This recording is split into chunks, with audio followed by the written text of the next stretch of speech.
Before we go live, I thought, in remembrance of Deion Sanders and the uh, Colorado team winning, I thought I'd throw on my sunnies or what we call shades per se, and you know, let you know what it is and make sure that you understand. Hey, I support what you're doing, Deion. I love how you're moving forward, but now we done got that out the way. Let's get to business. Business. Hey, family, listen. I'm gonna be honest with you.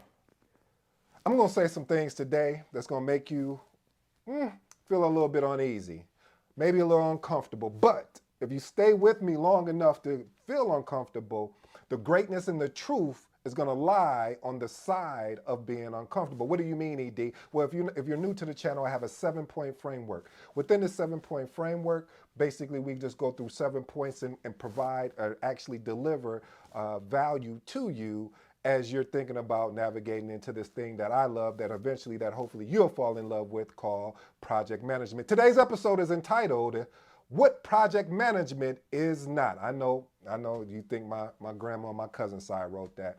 You think, yeah, she probably did, but it's so true. What project management is not. Sometimes, family, everyone wants to tell you what you're doing as far as your career or your profession is saying, this is what project management is. I believe this is what it is. Well, family, we're going to address that today, and I hope that you can leverage this video today to really explain or watch this, expound upon what project management is not. Let me get to work. If you don't know by the name, I go by the name of ED. For all you smart and intelligent people out there, that just simply means Ed. First point. Listen, project management is not a one size fit all, okay? Listen, you have different methodologies, you have different frameworks. Okay, well, let me unpack each one of these. So methodologies, you have a waterfall framework, agile or scrum. It's basically, see, what an exceptional project manager has is they have a toolkit. See, have you ever watched a plumber or let's lever a plumber. A plumber has a toolkit.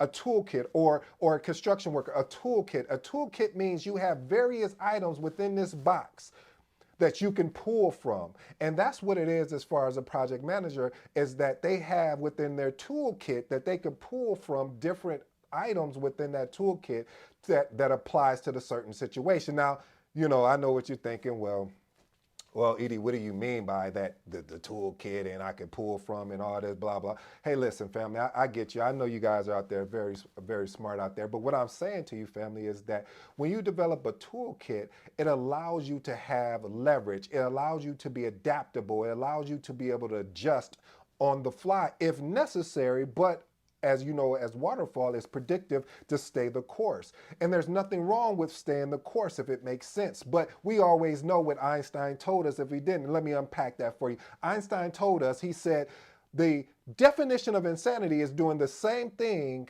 over and over and over. Okay, maybe I'm exaggerating, but doing the same thing over and over, expecting different results. So if that's the case, then why will we not develop us a toolkit? One thing I love about my toolkit is giving me the opportunity to experience with different things like AI. For instance, like I've heard one of my mentor and my friend, Phil, I hope you're checking me out, but when he showed me some things that you could do with AI, I was just blown away with, as far as from a project management standpoint, being able to build a schedule, build a WBS. I was like, wow. I was like, that's what I had to make a video and say, is project management dying? Because the easeability, but yet, even though it was able to produce a project schedule, I still had to tweak it. I still had to put it in context that was reflective of where the project currently is and where it's potentially going. And you can't just sit there and do that alone, because it's important that you have a team around you. And that takes me to my next point, which is project management is not a solo endeavor. Hey, listen, I know you got it all. I know you understand it all, and you probably can do it all by yourself. But even Michael Jordan told us, even though he said something that was very intelligent, I love it. They told him, he said, Michael Jordan, there's no I in team. He said, well, that's cool, but there is an I in win. I love that. I love that mentality of Jordan. But what he was really saying is what they were saying to him, that it's going to take a team. See, when Michael Jordan got a team around him, he was able to go to the next level.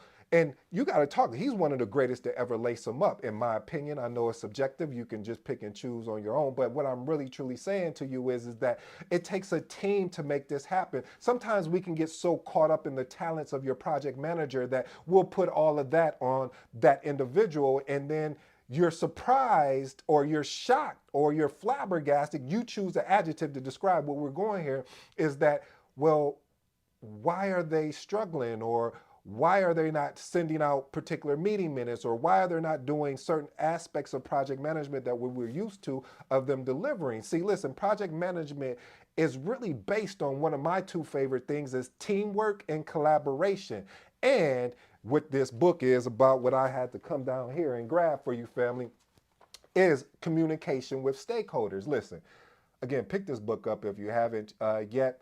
It is, I might drop the link in there. It depends. Just ping me and see. And I want to see the series. This is for serious people that are making a transition from their current career or are a project manager. Because I'm speaking about the mindset. I'm speaking about just becoming better, 1% better. This is not the end all be all, but it's the starter kit. It's the one that's going to help you get to the next level if you choose to implement. Hey, I don't want to promise or make any guarantees, because again, I don't want you guys to come after me. So I'll just say that I truly believe this is the next thing up. And I want to thank Phil for pushing me to not sit back and wait. Well, let me do it this way. No, he said, let's go now. I said, let's go. Anyway, I digress. But the point I'm trying to make, family, is that these key words, teamwork, collaboration, and effective communication, is really what's going to drive the actual project. Let's move on to point number 3. Hey, listen, it's not about the Gantt charts. No, that's really what my point is. It's really not about the Gantt chart. Gantt chart came from who? Henry Gantt. See, a Gantt chart is really what your task and milestones and things of that. Basically, is your timelines, is where we're going. But see, while these tools are truly valuable, they really do not encapsulate the full scope of project management. Because in project management, you'll be shocked. See, this is what always tickles me. I mean, you might as well call me Tickle Me Elmore, the way I'm laughing right now inside. You just can't see it. But what I'm saying is, family, is that these tools are exactly what they are. They're tools. Just remember when we talked about 2 points earlier, we were talking about the toolbox. See, the toolbox, same thing here. This is just a tool to eventually help you lead, not manage, lead your project more effectively. Point number 4, project management is not just only for large projects. Listen, I use project management in my day-to-day life. You want an example? Here's one. Okay, I put together a checklist of all the things that I know I need to do, or basically that I need to do, and that right there is project management. Why is that project management, ED? Great question. I know I got a smart audience out there. Thank you, family. Reason why is a smart, reason why it's so smart, reason why project management that you can leverage in your day-to-day is because of the fact that within project management, there are tasks that are due. So for instance, you say, okay, I got these 5 things, I'm five items. I'm going to actually do 2 today. I'm gonna pick up another 2 tomorrow. And then on the following day, I'll knock out the last one. If that's not project management, I don't know what is. And if anyone would like to challenge me on that, please do. I'll accept all debates when it comes to that, because I think we complicate. No. I know we complicate things. See, we complicate them because we don't want anybody in. And I get it. I love this thing we call project management more than the next person, if not even more. I'm so obsessed with it. Sometimes I have to kind of walk away or push away from it because I love it. Listen, I'm part of I call it a mastermind, but Phil put together this amazing program where every Saturday we meet. It's only supposed to be an hour, but we go 2, 3, 4 hours sometimes, because I'm in a group with like-minded people. I'm in a group of people that actually get it, that are actually hungry about disrupting this thing that we love called project management, making it better. And when I say disrupted, I'm not talking about being disruptive in a negative way. I'm saying disrupted in a healthy way. We want to add value to project management. We want to change people's thinking of, oh, well, I can't get into project management because I'm a teacher. I can't get in project management because, I used to, be this, or I used to work in this profession. No, project management is really a beautiful craft. Okay, let's move on to point number 5. I'm having too much fun with this. Not fixed and inflexible. Listen, I've been on a lot of projects. I've led a lot of projects, I should say, and also been part of projects just as not as a project manager, but just more of a stakeholder.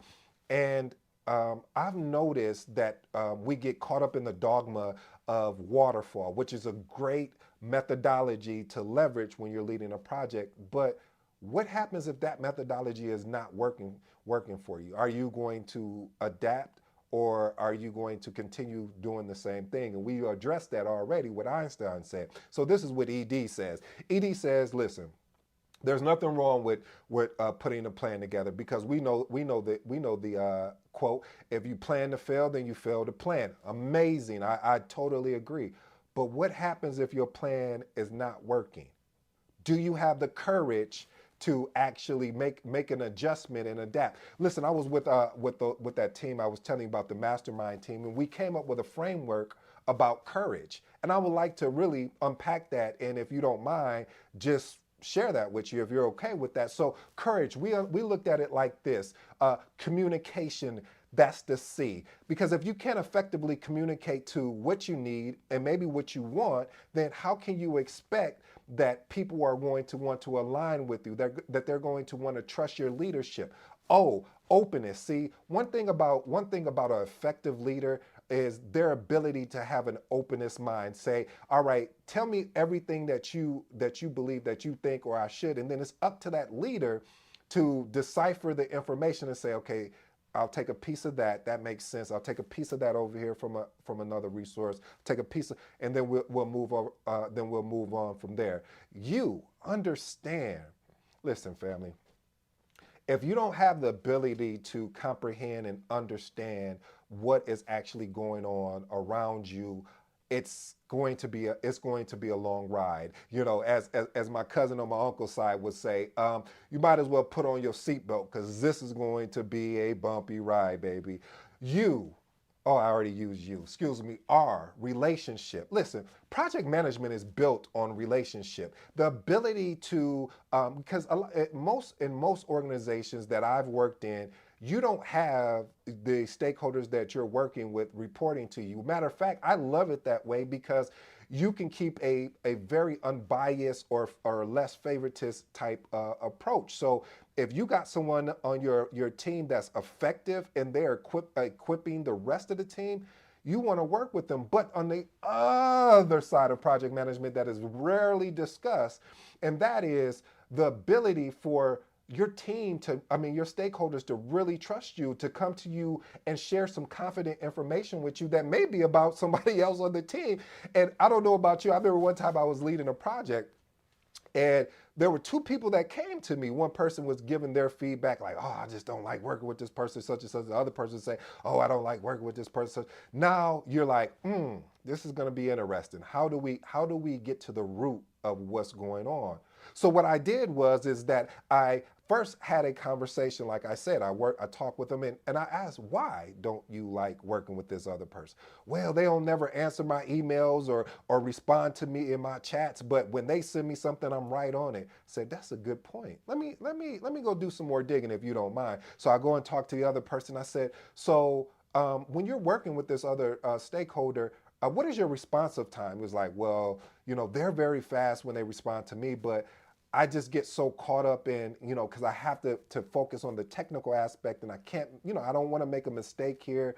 So when they're pinging me, sometimes I'm in the middle of something. So instead of putting myself in maybe do not disturb or busy, and I show myself as available, I just get a fluctuation of emails or instant messages, and instead of me changing, what the actual color, as far as going from green to red to yellow or whatever in my status, I just leave it in a green. And I said, I know what it is. Because, a lot of times people like to do a lot of surface problem solving, but we're going to get to the root. So the root is that the other stakeholder thought that the other resource was available all the time because they were in a green status, when they were really focused on a task that they couldn't deviate from. That's why I love what Dan Kennedy talked about in his book, The Renegade Millionaire, because of the fact that a lot of people will disrupt you. You know, right now I'm filming this video. Somebody could call me and say, hey man, I want to talk. And I'm like, I'm filming a video and I'm live. So unless you want to go live, then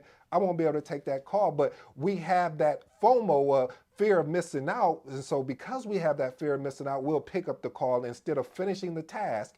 And then I'll give you another resource. Gary Keller, The One Thing. That's a excellent book to read, because we have the belief, or we have the thinking that we can multitask different things. And the way Gary Keller unpacked that book, unpacked that thinking, oh man, I don't even want to share with you because it's that good, and I'll start getting excited and then I'll start talking about other books. So I'll digress. Let's move on to the A of courage, adaptable. Listen, family, as a project manager, you have to be adaptable. Listen, my favorite scheduling tool is, one of my favorite scheduling tools is Microsoft Project. But with Microsoft Project, there's some barriers to entry, meaning that compared to other scheduling tools, there's certain functionalities that doesn't make sense for you to leverage a Microsoft Project, because it may make sense to just to leverage Excel or leverage a Smartsheet or leverage other scheduling tools. But so as a project manager, to be exceptional, again, subjective in my opinion, you have to have the ability to be adaptable. Let's move on to the G, generosity. Listen, we know the slogan. It's more blessed to give than to what? Okay, to receive. And see, one of the things of being generous is being generous with your time, but not too generous where you lose focus, but being generous. And like I told you in the example about the R in the relationship, of having the ability to talk with people. It's like sometimes I even said that as a project manager, we wear different hats that people are truly unaware of. We are CIA type, we have the CIA type thinking. Is what I mean by that is that we have to hold secrets of what other people are saying, because it may become, they're coming to you and they have an expectation that what they say between you and them stays between you and them. And we have some project managers out here that don't understand that value. Now, there's a difference where it comes to a point where maybe you have to say something because of the impact or effect, but you have to build a strong relationship with your stakeholders, because you never know if this stakeholder is going to be on another project with you, and then you sat there and went and gossip, or as they say, the tea with someone else. That's not cool. Okay, last and final one, encourage, evolve, or empathy. We really went hard on that one. Listen, let me say something, family.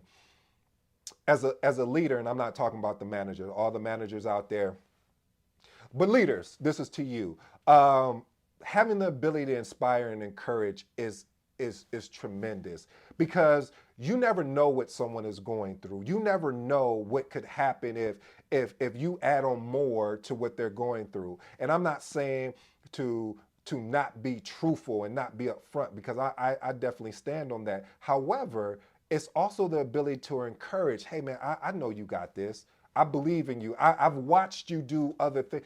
It's talking that talk, walking that walk, and making them feel comfortable. See, what a leader does, they lead by example. And leading by example is when you have a problem, when you have a situation that is out of control, how calm can you keep while the water is under you? You know, one of the good examples that I love is, you know, they talked about a swan. And as you look at a swan, it's just moving through the water so gracefully. You like, ooh, wow, that's a beautiful. But what scientists said, if you look under the water, they are paddling like their life depended on it. But the way that they're moving looks so calm that you like, man, that is truly amazing. So family, I'm not telling you to be a swan, but what I'm telling you to be is to, under pressure, let's stay calm. Keep that mindset. Keep that beginner mindset. Okay, I unpacked that courage framework for you. So let's get back to point number 6. Point number 6: project management is just not for IT. I don't know who told you that.